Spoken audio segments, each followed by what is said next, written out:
Bom dia, gente. Bonjour. Ici, c'est le Père Luciano de la communauté du Chemin Neuf au Brésil et c'est une joie pour moi de pouvoir vous parler aujourd'hui dans cette étape de ce que l'Esprit Saint fait en nous pour que nous puissions être davantage prêts pour accueillir l'Esprit Saint à la Pentecôte. Alors aujourd'hui, on va voir une question très précise. Child of God, les enfants de Dieu, de l'esclavage à la liberté. Alors, j'aimerais bien partager quelques points avec vous pour qu'on puisse avancer ensemble dans ce parcours. Première chose, c'est qu'on est bien des enfants de Dieu. Alors, on a eu déjà tout un parcours, une formation par rapport à Dieu le Père, Abba Père, mais maintenant, c'est la question de voir quelle est la conséquence dans notre vie d'être enfant de Dieu dans cette perspective que propose Paul dans l'Épître aux Galates, de l'esclavage à la liberté. Alors, pour savoir qu'est-ce que l'Esprit Saint fait en nous dans ce sens, il faut revenir dans la lettre de Paul aux Romains, chapitre 5, verset 5, où il est dit « L'amour de Dieu a été répandu dans nos cœurs par l'Esprit Saint qui nous a été donné. » Voilà, on est habité par cet amour de Dieu à cause de cet Esprit Saint qui est en nous. Et cet amour de Dieu dans notre cœur nous montre que Dieu est un Père d'amour et de miséricorde. Comment on peut avoir la certitude de cela? C'est Paul, à nouveau, qui va préciser ça au chapitre 4 de la lettre aux Galates.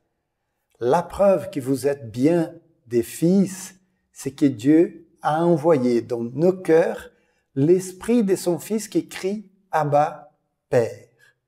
Alors, Paul va proposer un chemin pour lire cette question de notre filiation, de l'esclavage à la liberté, vivre comme un esclave ou vivre comme un fils, comme un enfant de Dieu. Est-ce que je vis encore comme un esclave dans la maison de mon Père?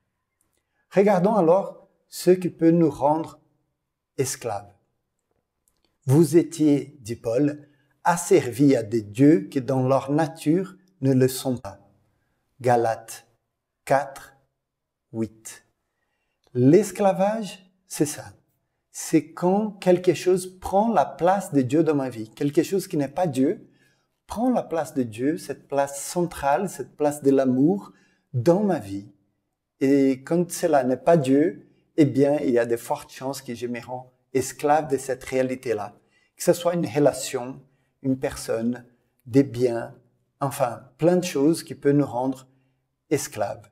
Jésus lui-même nous rappelle comme un grand point d'attention en disant « Là où tu mets ton trésor, là aussi tu mettras ton cœur. » Eh bien voilà, si je mets mon cœur, mon trésor dans quelque chose qui n'est pas Dieu, il y a de fortes chances que cette réalité va me rendre esclave. Et Jésus nous a libérés de tout esclavage par la puissance de sa résurrection, en nous donnant son Esprit Saint, pour qu'on puisse être vraiment libre, ne pas revenir à l'esclavage. Et pour Paul, cela est très fort. Où est-ce que je mets mon espérance? Qu'est-ce qui donne un sens dans ma vie? Quand on va regarder ces chapitres 4, 5 de l'Épître de Paul aux Galates, où il va parler précisément de cette question de l'esclavage à la liberté, il va dire, attention les Juifs, qui mettez votre espérance des saluts dans l'observance de la loi. C'est pas par nos efforts qu'on va être sauvé. C'est pas en faisant quelque chose qu'on va être sauvé, qu'on va être libre. Non.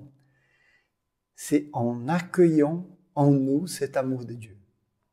C'est là qui va me donner la liberté.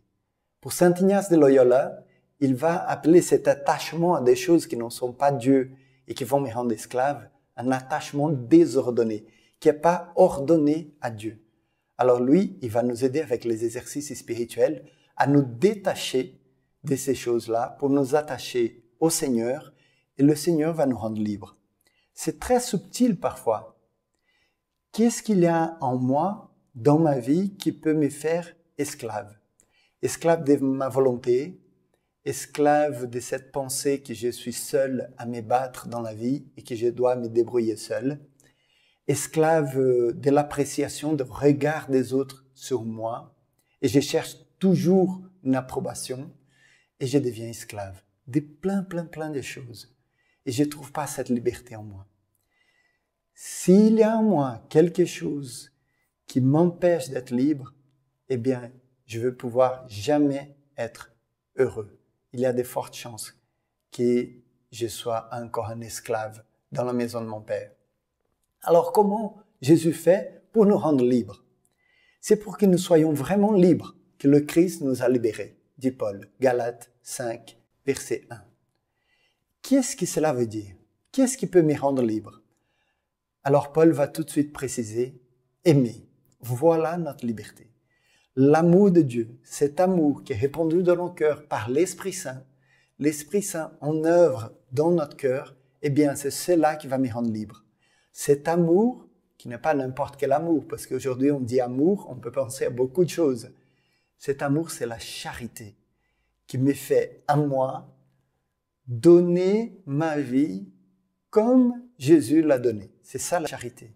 Et du coup, l'Esprit Saint est capable de faire cette œuvre de liberté en moi.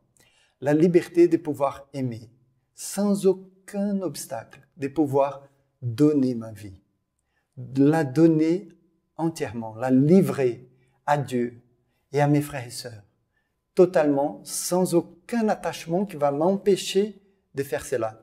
Voilà la liberté des enfants de Dieu, et cela, c'est l'œuvre de l'Esprit Saint en nous. C'est la puissance de l'espérance et de la charité par l'Esprit Saint qui agit en moi. Alors, je vais vous inviter, pour nous préparer à cette Pentecôte, à une petite démarche. Tout d'abord, vous allez chercher en vous-même qu'est-ce qu'il y a qui peut vous rendre encore esclave dans la maison de notre Père. Qu'est-ce qu'il y a en toi comme peur, comme crainte, comme obstacle qui vous attache encore à quelque chose qui n'est pas Dieu et qui vous rend encore esclave. Et le deuxième pas dans cette démarche, c'est de demander au Seigneur, demander à l'Esprit Saint de vous montrer concrètement comment et où vous pouvez mettre en œuvre cette charité. Il t'appelle, il m'appelle, il nous appelle tous à donner notre vie comme Jésus l'a fait. La question, c'est de savoir où et comment ce don de ma vie va me rendre heureux, va donner un sens nouveau à ma vie. Et ça, l'Esprit Saint peut te le faire. C'est cadeau immense. Te montrer quelle est ta vocation, en fait. Quel est le lieu concret, précis, où il t'appelle à donner ta vie. Et ne pas rester attaché à des choses qui ne sont pas lui. Alors, bon courage et que l'Esprit Saint vous conduise dans ce beau parcours. À la Pentecôte.